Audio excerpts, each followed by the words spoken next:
Hello, 2 years later, and I'm finally here to do the Pluto-Venus transit update video. I wrote down some notes from the previous video, which somehow got almost 2K views, and I also realized that I actually did an update video in the full moon in Aries diary video. So let's start with the recap of the two videos first. Actually, before I start, I'm going to put resources in the description box of journalists, news, stories accounts on Instagram who are covering what's happening in Palestine. And just to be clear, it's free Palestine, free Congo, free Sudan, free all of the oppressed people that need to be freed. This is a collective struggle that includes many groups. Okay, so rewatching the first video that I made on the Pluto-Venus transit, it was kind of laughable, and only I can say that to myself, okay? No one else can say that. Because I made that video 2 months after this transit actually started for me. And I'm actually still in the transit. For me, it ends the end of this year, in December. So the things that I talked about in that video, I mean, they were so valid and like, sure, you know, but it was very surface level of what I feel like this transit is all about, and I'm really excited to share what I mean by that. In that video, I mostly talked about like learning how to do my eyebrows. I talked about paying a stylist who specialized in Kibi theory, which is a theory that I don't follow anymore, that I actually don't agree with. Yes, I also talked about caring more about my appearance, wanting to curate / figure out style because I spent a long time wearing baggy clothes, not really working with what I already have. And then I also briefly mentioned paying more attention to relationship dynamics. And then I talked about like my love language being quality time and how it opposes my fearful avoidant attachment style.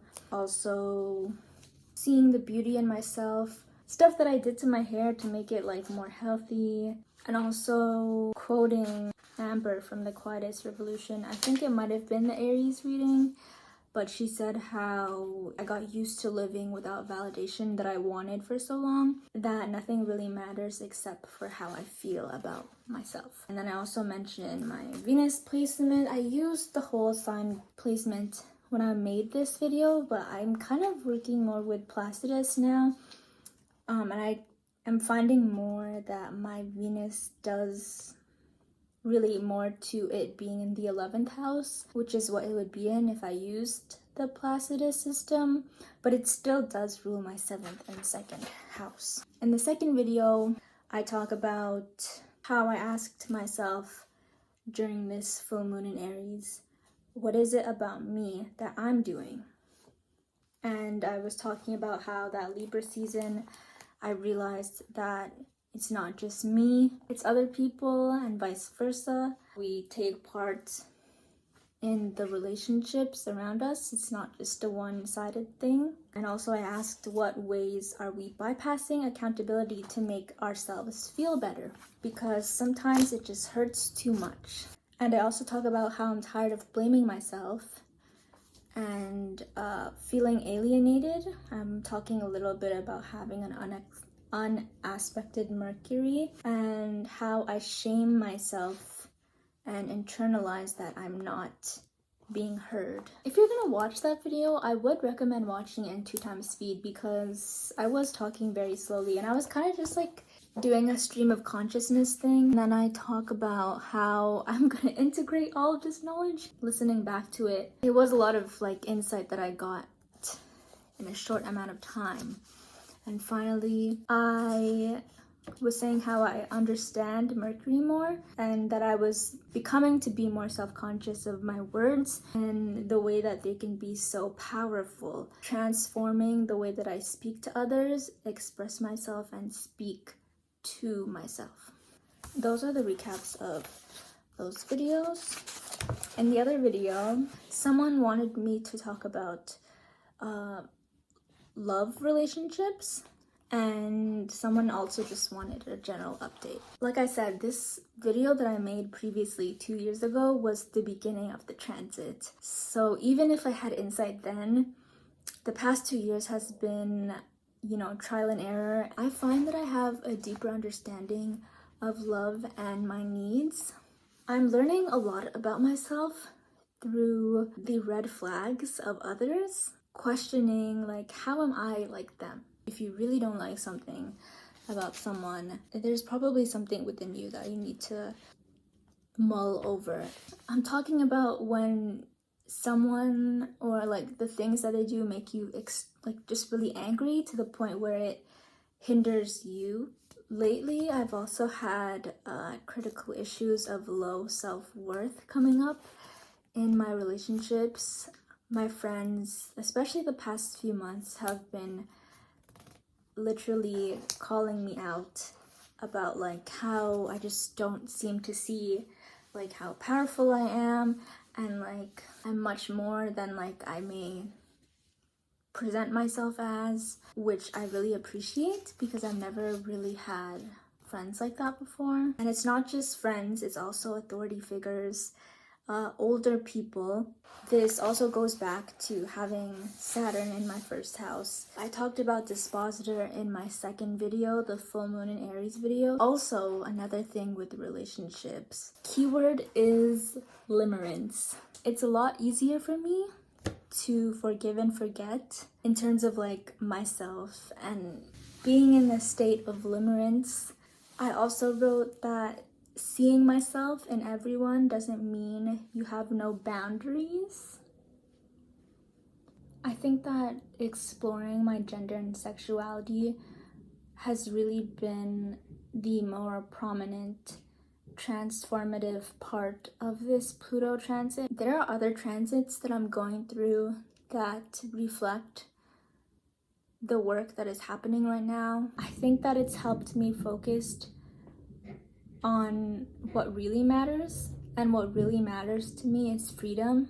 2 months ago I shaved my head and I really wish that I still had it, but I'm kind of trying to grow it out for my graduation because I want to see my curls. Because my Venus is in the 11th house, what's happening right now is seeing the things that I can do in my life that are part of the greater collective liberation. I've also been getting more serious about my interests, such as astrology, and even in academia.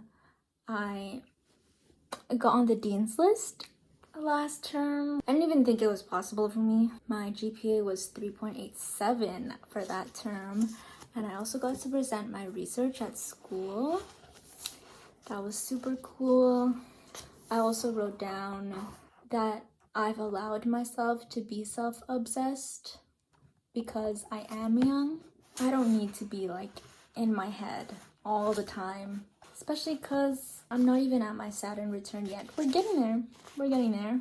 A lot of change comes in just, living your life.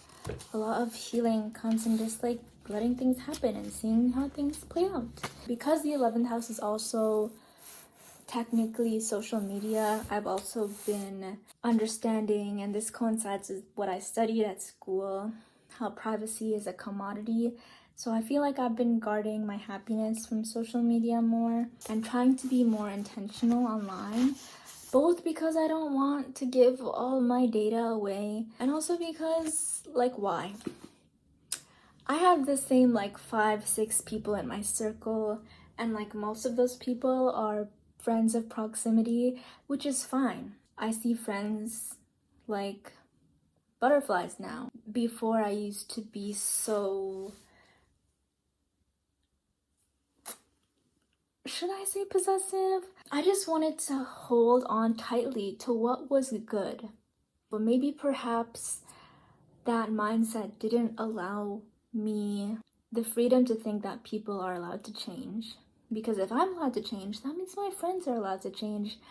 So now, even if I'm friends with someone and we don't know when our friendship is gonna expire, that doesn't matter because we're living in the now. So we're gonna enjoy now. And some people may be like, you're friends for now and then you'll drift away and then you'll come back together again in a few years. But we don't know that. You know, we can't look too far into the future because that'll rob us of our joy. I think that the consequences of this transit, I can't put it all in one video, and it's really just like, it's a full like mind, body, soul transformation. It's not like something that I can put into bullet forms. It shows up in the work that I do, my interests, how I carry myself. Yes, I still care about like the things that I talked about in my first video, but not as much as I made it out to be. I think the only thing I have to say about like aesthetic and style is a quote from this video where Alok Vedamanan was featured, and they said that their style advice is to heal. I just think that everything else that I've learned during this transit calls for another video, or like something deeper than this. I just felt like doing this for people who are also going through this transit or about to go through this transit. Just want someone to relate to. I'm super happy with how I've grown. Other things I'm still going through, so I feel like I can't really talk about it yet because I'm not really sure how to articulate it in the best way, and I also don't want to ramble. If you're going through this transit, I mean, don't be scared of Pluto. If you're doing the work, as in like you're learning from your mistakes and you're keeping yourself accountable, keeping others accountable, whatever you need to do, then like it's gonna be fine. I don't remember being this happy with the people around me for a very long time. I have very, very, very loving people around me right now, and I'm super thankful for that. And I'm proud of myself. Like, I took 8 years to finish my undergrad. So it's a lot of like closing doors and opening doors. Like, the possibilities are endless. Of course, because of what's happening in the world and how we're exposed to everything happening in the world, most days are tough to get through. But recently, I've come to terms that like we have to do what we can do.